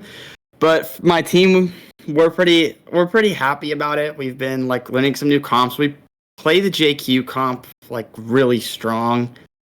We struggle a little bit more into the Rhine Symmetra comp because it's just boring, and I mean that's really all I could say about it. It's just boring. So we don't have fun into that comp. Okay, then I guess I'll ask you. Obviously, you guys struggled against that comp, particularly on the first map on Control. But once it got onto Eichenwalde, you guys look so much more in control. Can you talk us through maybe the differences between those two maps? What changed to make you so in control of the series after that? Honestly, it was a mix of the comp and also my team just like I said, it was just so boring that my team just didn't want to play. We were just had frowns on our faces, boo, this is so boo-hoo. And then when we got on the JQ, we were smiling, and then we just turned it up, basically. That's the best way I can explain it. Fair enough. And I also have to ask, obviously your DPS went off this game, Hydra especially. Is that a standard thing for you? Are you guys putting a special amounts of resources into your front line that they can pop off like they did today, or are they just kind of built different? Yeah, that's just the huge for Hydra. His nickname is DJ Kill the whole team because he's just always killing the entire team.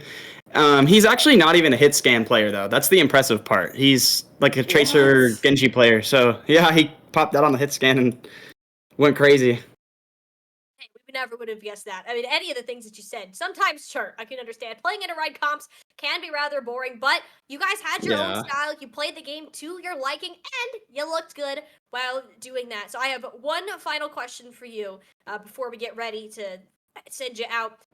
Moving forward toward kind of the rest of the season, what are your hopes? What are your goals for your team?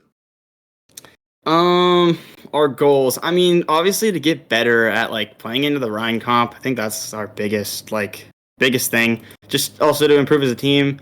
We're looking forward to a really good game with Delaware. I think we're all super excited to play Delaware. Yeah. But yeah, just keep improving and look forward to some good EGF games. Well, we are looking forward to them as well. Y'all did great out there today, Legacy. Thank you so much for joining us here on the desk, giving us a little bit of insight into your match today. We'll go ahead and let you go ahead and celebrate the victory with your team, and we will see you on next week's broadcast. And with that, we actually have one more match coming up today. I apologize for that. My brain is all over the place, but that's what Overwatch will do to you. It's truly a great thing. We got one more game coming up, so we're going to go ahead and flip around our casters here, and we'll be back for game number 2.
Welcome back to EGF Overwatch once more. I am Anav, and I am once again joined this week by the amazing Twin Salty. And we are here live again with our next match of the night, that being Montana State University versus University of Connecticut, the Huskies versus the Bobcats. Now, Twin Salty, Jesse, my beloved, how are you doing today?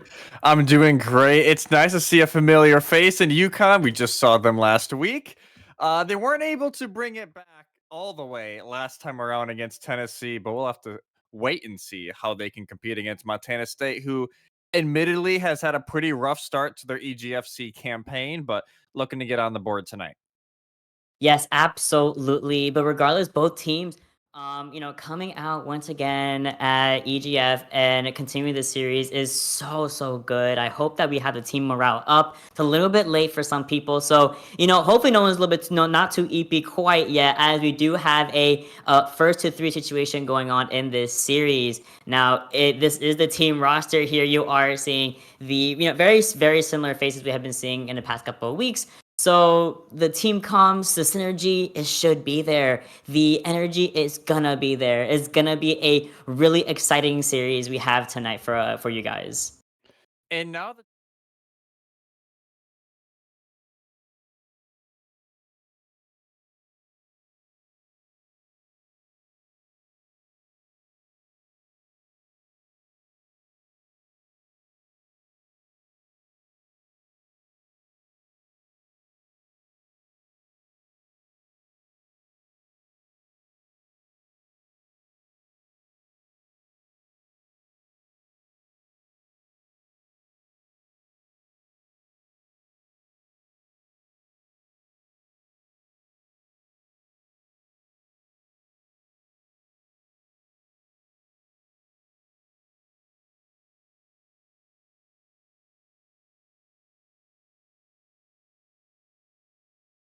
Gonna be a really exciting match, especially with the Goat Eichenwald on the screen. Oh, I love her. But before we can get to my favorite map of all time, we're gonna be going over to likely like the meta comp we've been seeing in the previous game early in the night, where we might be seeing the Ryan Sim Bastion comp, which has been very popular recently on these control maps.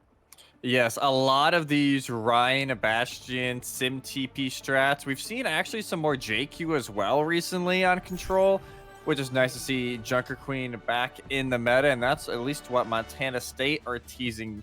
So actually, I believe that's swapped on the top. Blue is Connecticut. So Connecticut looking to lock in that Junker Queen comp with Montana State in the red. A little bit more of a comp we haven't seen in a while. The Ramatra comp coming out with the May and Reaper. Going to try and catch Rich off guard on some of these aggressive plays. Absolutely, and I think the same idea is still there with the Ramatra comp, that being that Rhine kind of brawl, and that May wall is going to give the same ideal as Ramatra going in with the fists. Now, of course, we're going straight into the JQ, going around the corner, and likely going to be catching their MSU by surprise, of course. But regardless of the fact, it's gonna be UConn having to go into the push. Beautiful anti-nade by the Ana right there. So get this match started here. And again, May did get a slight rework on her freeze. She now just does 40% automatically. It's a little bit of a trouble for on the side of UConn. Yeah, it's gonna be a little bit of an issue because, as you said, it's now the instant slow and more damage to come with it. But so far, it seems like the Huskies able to battle past it, able to get a few nice staggers and win the fight. But definitely a change that some teams are getting used to. And I'm a Giraffe. Well, first, great name. But second, trying to take advantage of that new change as they head over now to the Orisa as their tank. And actually going off of the main, we'll go over to the Junkrat that, surprisingly enough, has been popping up once in a while.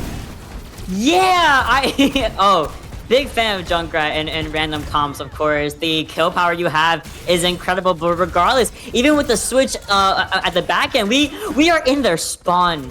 We're in their spawn. We're in their heads, living their rent free. Now we do see UConn going to retreat for a little bit, giving the other team a little bit of space. Now, I love that kind of sportsmanship, letting the other team set up, getting them, let them group together, and hopefully Junkrat going in on the offside angle, but that's a dragon, that's a blade coming out, immediately grabbing and killing the support already. Yeah, already. Support line is gone for Montana State. Giraffe will follow shortly after. Monarch and Cactus will just have to chill and spawn for a few moments. As beautiful blade there from Nels. Giraffe will make another swap, this time over to the Soldier, to try and match the range of Eclipse a little bit better. And it won't be as close of a hold as they're speeding back Rich into this fight, but they do have ult to send him right back in. And they have a lot of ults coming up. That's a Rampage already used, Suzu in order to contest. However, we are still seeing that, oh my god, is this gonna be a team kill? Oh, it definitely is. And the emo! Oh! Confident tonight, like I was saying before we even started the series. We are seeing the confidence in Montana I'm sorry, not Montana, on UConn today. Once again, pushing Montana back into their spawn. They didn't even get to use an ult mod. They had both support ults that came up at the very end. They didn't get to use them. 100-0, pretty clear here for UConn. And we did, we saw them against a very tough Tennessee team last week. They brought them to the distance, but just couldn't close it out. And this is a game, you would think for them, they feel like they need to sweep it. They feel like, hey, to be in that conversation with some of the top teams, we need to make sure we can take care of business against a Cougars team that, is definitely building. It's on the lower end of the standings right now, and it has a lot of work to do. And I at least appreciate that they're trying to make swaps to try and make something work. Just nothing seemed to work that first round on University. Yeah, and even the switches here is a little bit definitely off meta. We have the Czar, we have the Mei and Sombra all together, and arguably we have two flex supports at the same time, that Ana and that Bap, and now it's taking away Giraffe with immediate. The lamp has to be used quite frankly as soon as possible to get a little bit of sustainability, but it's not gonna be enough, as we do see, Czar. And honestly, I can't even say the entire team is wiped once more. And that was before the pool was even captured. Now, the point is once again in UConn's favor. What switch can we see here once more? If there is any. Well, nothing yet for Montana State. I don't blame them for maybe trying to go at this one more fight. If anything, Monarch would maybe be the one I'd personally swap. I do think the Mei is essential to try and counter this aggression that UConn has 24/7, and then unless you're really used to this new summer playstyle, it can be a pretty rough adjustment.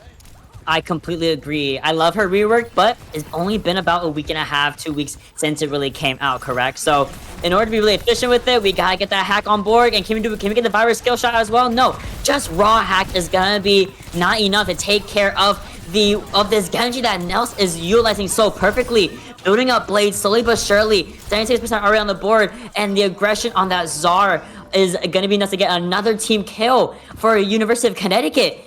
The Huskies are going kind of crazy right now. They're doing an excellent job of just finding the few members on Montana State that at times are a little bit spread off from the rest of their team. Silent will get caught out, maybe trying to take it a little bit too crazy of a position, maybe trying to get a boop off the side. So it will give Montana State the player advantage, and they almost have window to build off of them. Absolutely, and window is such a great tool, correct? But we're right on the point. We're gonna have to force University of Connecticut to actually get on the point and contest as long as possible. Because look how close that bar is to being on the other side of the team. But beautiful kunai play from this guy to negate that chance of contesting. And then of course the Blade once more to boot. 82% and counting is what we see here. And unfortunately, I'm so sorry, Lei, she is unable to even have a chance to get back to their spawn.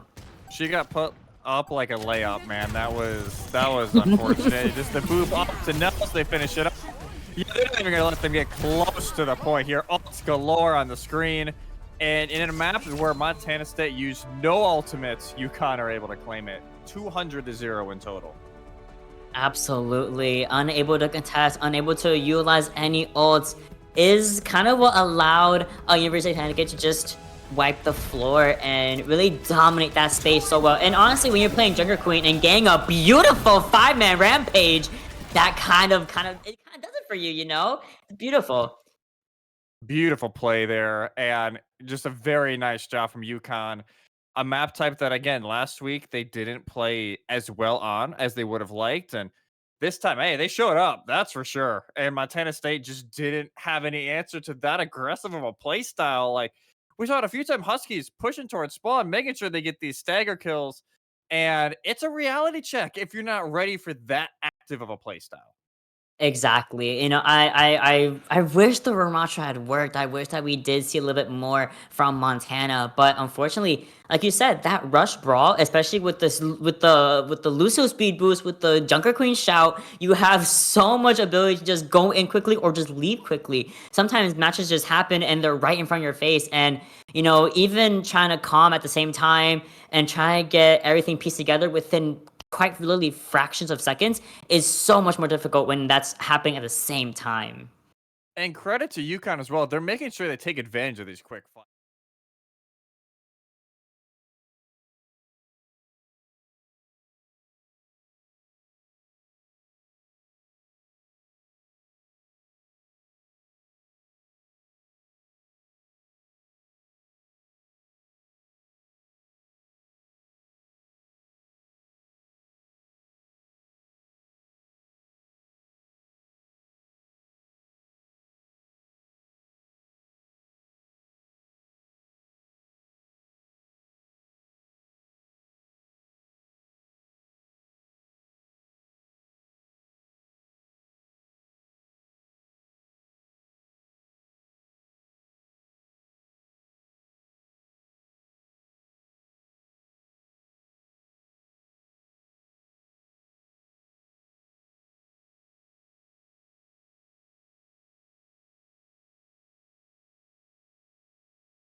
Quite literally 3 different comps per area. The first point you can go brawl, you can go poke for a little bit. You can second point you can go with all that long range. Again, you can go poke, you can go dive, you get a little bit of brawl, and that little itty bitty space. Oh, you can go again brawl or rush, do so well. So it's just the flexibility and that quick team collaboration is what's going to be able to make or break both teams today. And by the way, I believe, said Cougars instead of Bobcats earlier. I apologize, Montana State. I realized it as we were talking about it just during that break. But yes, this is a map that is very underrated. I don't know why it has so much hate. Granted, there are... What? When I play this map, sometimes, yes, some of the chokes are frustrating, but this is a very underrated map. So shout out Eichenwald and the people who made it. Connecticut, they will be holding extremely aggressive here. You can see all of them kind of hiding in the little room, and they're going to hope that the Bobcats here do not see one of them, and they're able to just jump on probably either Lay or the Baptiste for Montana State, but we'll see if they're actually able to find one. All right, Eclipse is gonna hold this center so well. Well, look! Oh wait! Look at the way they went. They went completely around the off angle instead of going down the main hallway. Now that's absolutely huge here, as we see that they're forced to retreat. And look who's already almost on point. It's Montana State once more, setting up the sim turrets too. Such a good play already. But they lose their Baptiste so early. Eclipse is able to find a kill with the ultimate shot, and everything just falls apart. And it was such a good play initially, but the Bobcats get nothing for it. Oh my gosh, that happens a lot because when you play the Lucio Bap, they're so good together. The synergy between those two supports, chef's kiss, it's godlike. But when that Bap falls and you have to rely on solo Lucio healing or speed boost to get out, it really... It gets so much more difficult, right? And those team kills happen way more often than you think. But we see this onto the Reaper, and Eclipse is on top of that teleport by getting rid of Giraffe with a quickness. Now you see the switch leg going over to the Lifeweaver, not gonna be enough as she's already picked off, and the team is being forced to retreat back to spawn once more. University of Connecticut, like I was saying earlier, that Maywall defense type structure, oh, you can't break past that. It's ridiculously hard sometimes to break through. And the one time they did break through it earlier, when they used the Sim TP, yes, they got through. They almost picked off Rich, but the kill just didn't come their way at the end. And look at this play from Rich. In the back line, finds one. Potentially will find another. There it is. Modar, 2, 3. fight over as UConn, as Rich just goes crazy, honestly. Blade on, well, might as well. Throw it all in there. Second team kill of the night on Eichenwald, as you see here, utilizing Blade, utilizing that beautiful flank from, or not even like a flank, just like a, a surprise to all the squishies. Oh, here's Carnage. I'm gonna get a bunch of self-healing. I'm gonna get everything started for us. We have 3, honestly, I'll say 4 ultimates up on deck. And at least for State of Montana, we do have Tree coming in quite quickly, but it's not gonna really work regardless if you get hit by that beautiful full team rampage. And then the overclock to seal the deal with the Kitsune paired with it is gonna secure another impenetrable wall from the University of Connecticut. What are they going to do? What can Montana do at this point? Well, first things first, go to Junkrat and Soldier. Yeah, swap over to the Junkrat, went over to the Soldier the previous fight. You at least have ults to work with, but Silent, they do still have the beat. There it is. Very aggressive, actually, and they're just going to go in. They're not allowing the Bobcats to even set up their play with Window or Shatter, and they bear some fruit from it initially, but they do get an equalizer. All right, Silent does go down for the count. Monarch utilizing Soldier very effectively, but once again, I think the problem there was they got too staggered. You saw how far away Irwin kind of was. Soldier was in the what's that called, a house over there.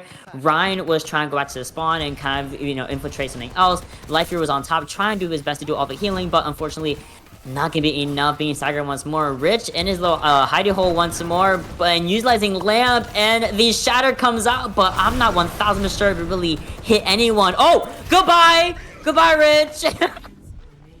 Well, that's admittedly a very good pit, and Rich has some words in the chat. Maybe a little bit of frustration, as I believe the Shatter only hit Nels, but they end up living, at least for a little bit. A Giraffe takes them out here in the dying moment, but with 15 seconds left, Montana State really don't have anybody that's able to touch. Lei is very low. She'll at least be able to get back into spawn. And now attack visor just to get them out of spawn. But can the Lucio touch? We have half a second left, and no. Absolutely not. You saw, like you were saying earlier, utilizing a lot of ults and a lot of good defensive mechanisms to get them not to be able to even go past that bridge. You saw Rampage at the very last second, make sure all that anti and damage bleeding, just kind of put them down for the count. Unable to touch, no percent on the board whatsoever on the side of Montana. Now, the University of Connecticut, they could go a little bit sneaky. They could go definitely around, utilize. I'm not completely sure if Sombra Translocator can still go over, but that's also an option. We can definitely go Sim TP route. We can go, Far Mercy, go right over the building right there. A lot of different options can be utilized here because they don't have to be there as long. They can secure the first check mark and they win the round. Yeah, they don't need a lot, and that's what at least they're teasing currently with Nels on the Sim and Rich on the Rhine for the first time today. We're not going to see the Junker Queen from the EGF veteran over there. Montana State might as well put up the Bastion at this point, right? You might as well give it a shot, and little do they know, it actually is the perfect counter to what Rich is trying to do on this Rhine. So Monarch may have a chance to at least keep their team in it in this second map to avoid falling into another 0-2 hole like they have the first 2 series of the season so far. There's a little bit of, banter going on in chat right now. Your boy Wings is in the chat. EGF Faithful used to be a player, now the coach here for UConn. And let's see if that actually bears any fruit later on. Is paid right away, just right away into the back line. Yep, and we had to pull him right out. And Rich is gone. Goodbye, Rich. Sometimes pull is great, sometimes it's kind of over, it's kind of too late. But I love that University of Connecticut is still going in with the aggression, even without a tank.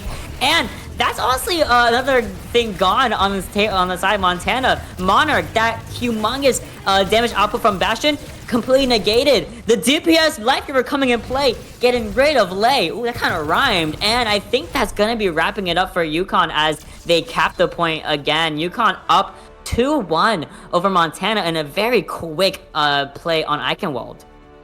Yeah, very quick map there on Ike for Connecticut, making it 2-0 for the series. And Rich, a very big reason for it, as this Rampage, oh my goodness, just breaks the lamp right away as well. Late dies from just the leftover damage. They get the assist on everything else. I believe it was only not Monarch, but the Reaper that got away during that fight. And so far in this series, what can go wrong will go wrong for the Bobcats. It just seems like they cannot get some stable footing, and part of that is the UConn plan. They're always being aggressive. They want to be the ones that's proactive, not reactive. But Montana State, they've only used a few ults this entire series because they haven't been able to build them up with how many swaps they've had to do so far.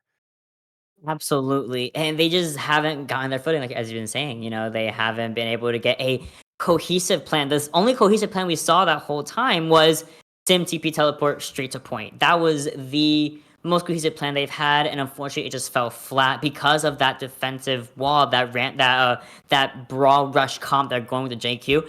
It's so good, and UConn plays it so well at this high level of play. Like, what do you do? Even I would be like, damn guys, what do we do? Yeah, it's like, what are we going to do? And that's a big question they'll have to ask for themselves as we take a quick break here to give Montana State just a little bit of time to see what their plan is for map 3.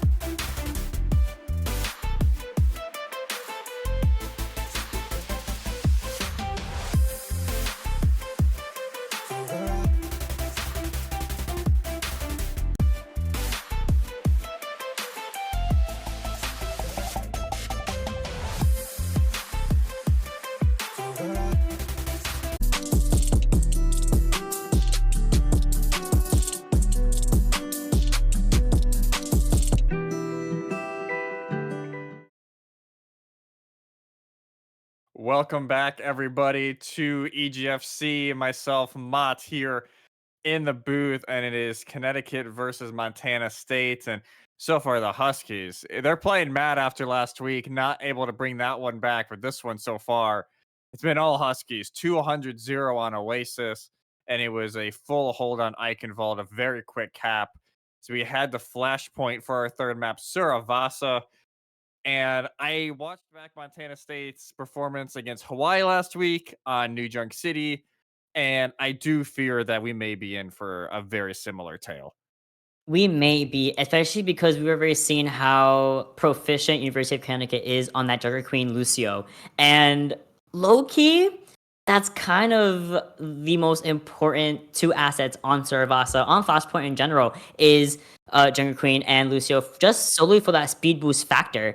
So showing how good they are just playing that comp so well on Suravasa, where that's kind of where they shine the most, that comp, unless Montana has some kind of plan in the back of their pocket that they can whip out right here, right now, Connecticut might be looking at literally a flash. Like, they're gone a flash.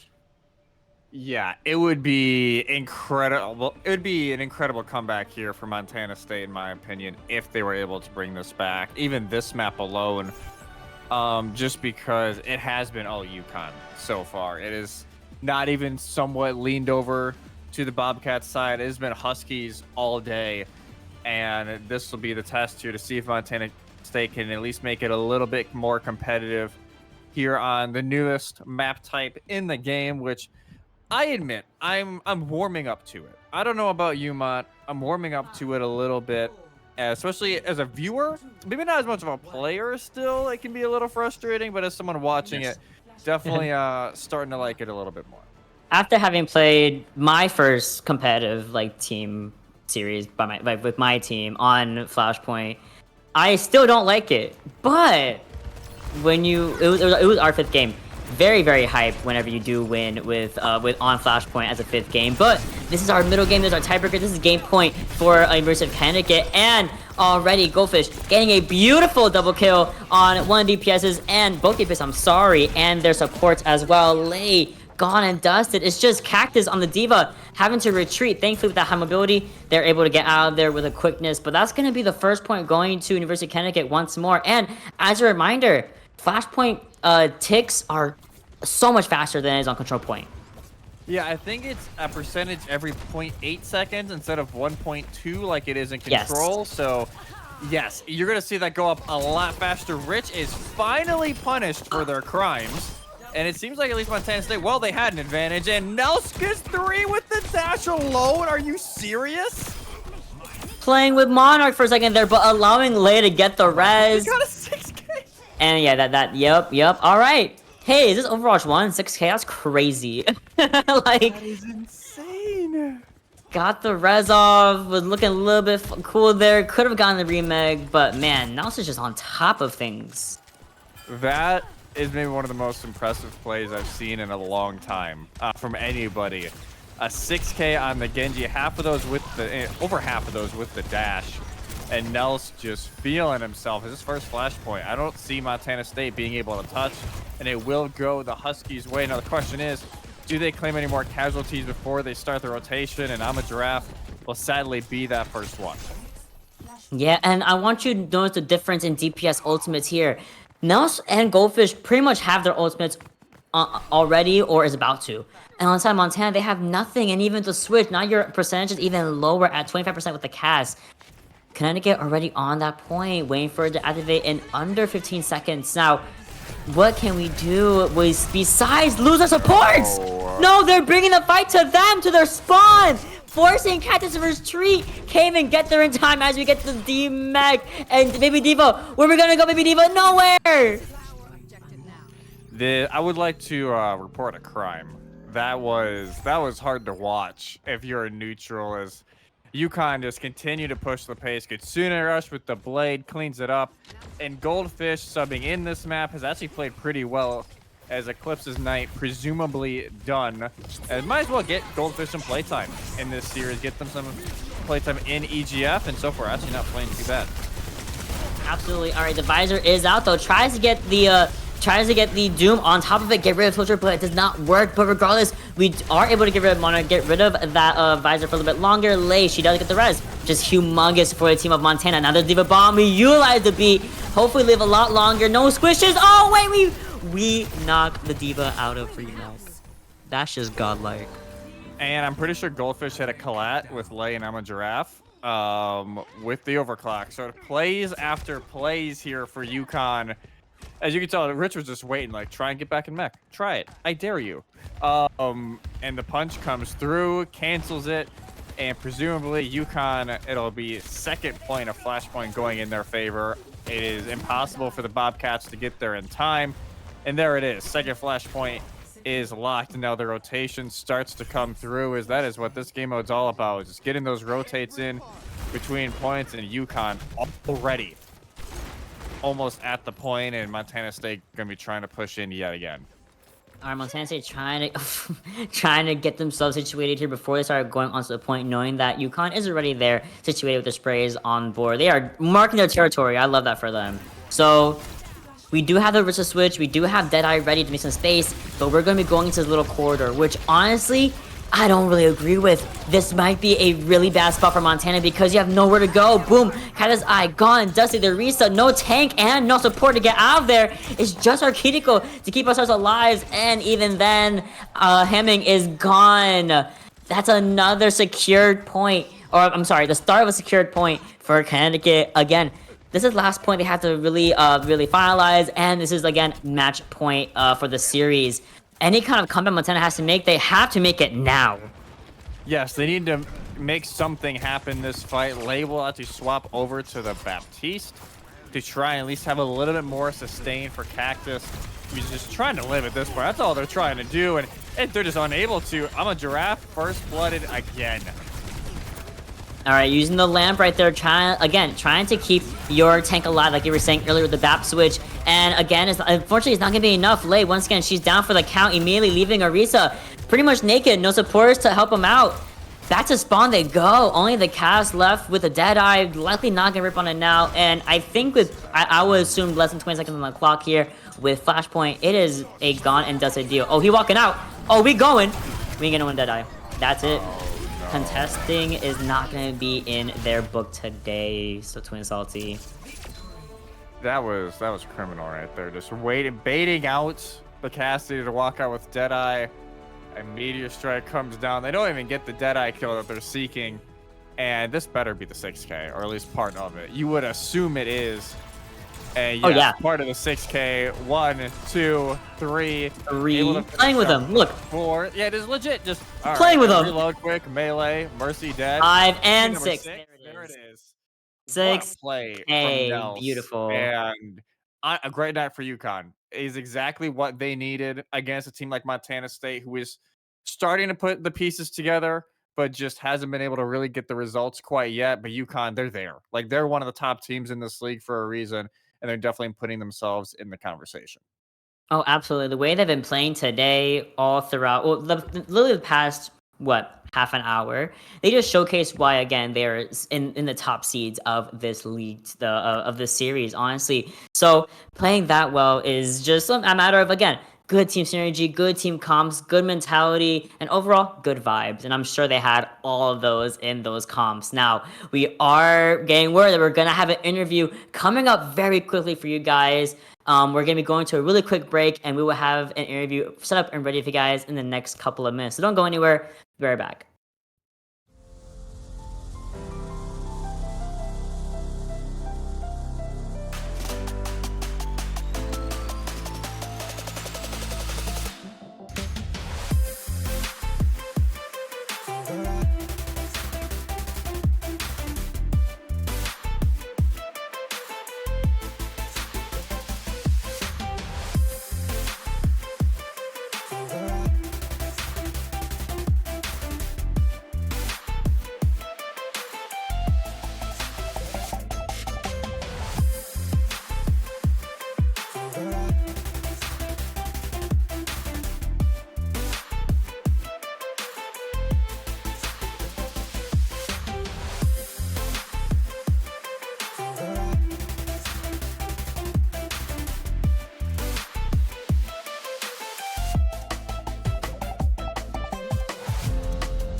And welcome back, everybody. We are here. Once again, we're still behind everyone's win, so not where we not changed whatsoever. But we do have an interview lined up for you guys. Once again, congratulations to the University of Connecticut, and we're gonna be having the star DPS of the show Eclipse up here, right now. Now with the face cam. So Eclipse, yo, how are you doing tonight? What's the tea? What's the morale? How are you guys feeling about that beautiful 3-0? Good. I mean, we were ready to go from last week. Had a heartbreaking loss, as you know. Took it the distance with Knoxville, but tonight we had to take care of some business. We were ready to go, and yeah, got the quick 3-0. It felt good. Yeah, kind of going back to last week's game, how was the team feeling after that, and how did the team rebound throughout the week leading up to this game? Yeah, I mean, we still did good. We took it the distance, but still lost. You know, a win is a win, and a loss is a loss. And at the end of the day, we're trying to win. So no matter what, we're going to try to prove people wrong and win as many games as we can this season, and started tonight. Yeah, did a great job tonight getting another one on the board. And where do you guys see yourselves now? Kind of in the horde of EGF teams right now. Obviously, you went the distance with Tennessee. We see a lot of other teams looking pretty good right now. Where do you guys kind of see yourselves sitting? Yeah, I mean, right now we see ourselves, we could beat anybody. We could compete with anybody. We saw it last week. They were the #1 team last year, and like last year we struggled. We were kind of brand new. Kind of, as you know, I joined in a little late, halfway through the season. And this year we feel more comfortable with the group of guys we have, ready to beat and compete with anybody, really. Oh my god, I love that confidence so much. It's so refreshing to hear a team who is so confident in themselves and their team members at the same time. That trust is so important. Now, of course, before I let you go, I gotta ask you one more question, and that is, of course, who do you want to give a shout out to, a little recognition? It could be really anyone. It could be your coach. It could be your teammates. It could be anyone. Who comes to mind? Yeah, okay, I'll start with my team. Great group of guys, like I said. We got a good team going. I think we'll have a good year, and we're looking forward to it. And I also want to give a shout out to my girlfriend Laura, who supports and watches the stream every time I'm on. So thank you, and that's it. All right. Well, that's awesome. Well, shout out everybody at UConn, and hey, shout out your girlfriend for watching. That's awesome. Hopefully Of she's course. watching this with a big grin on her face. But thank you, Eclipse, and good luck the rest of the way. Thank you, guys. Have a good night. You You too. too. All right, that Oh, was what a so night. cute. I get That so was like I get so happy when they're like, "Oh my girlfriend, oh my god, you're so cute." Okay, um, to wrap it up all beautifully, that is the last match of the night. Again, congratulations to University of Connecticut, the Huskies, for getting a beautiful 3-0 on the Bobcats, Montana State University. Do not forget, tomorrow we do have CS2 and Valorant matches ongoing, so please tune in to EGF Twitch channels available to see those teams compete as well. They're all going the same thing as we are, all teams, all good vibes, and of course you have beautiful casters to accompany that as well. Any last words, Salty? Any last words? Make sure we got one more match tonight on the other stream, official EGF. So Yes. make sure you check that out. That'll be starting here in, I believe, the next 20, 30 minutes or so. But yeah, other than that, it was a great job tonight. Thank you, Mod, again for another great cast, and Apcon, our wonderful producer, in the back. But other than that, that'll be it for us this weekend. We'll see you all next weekend.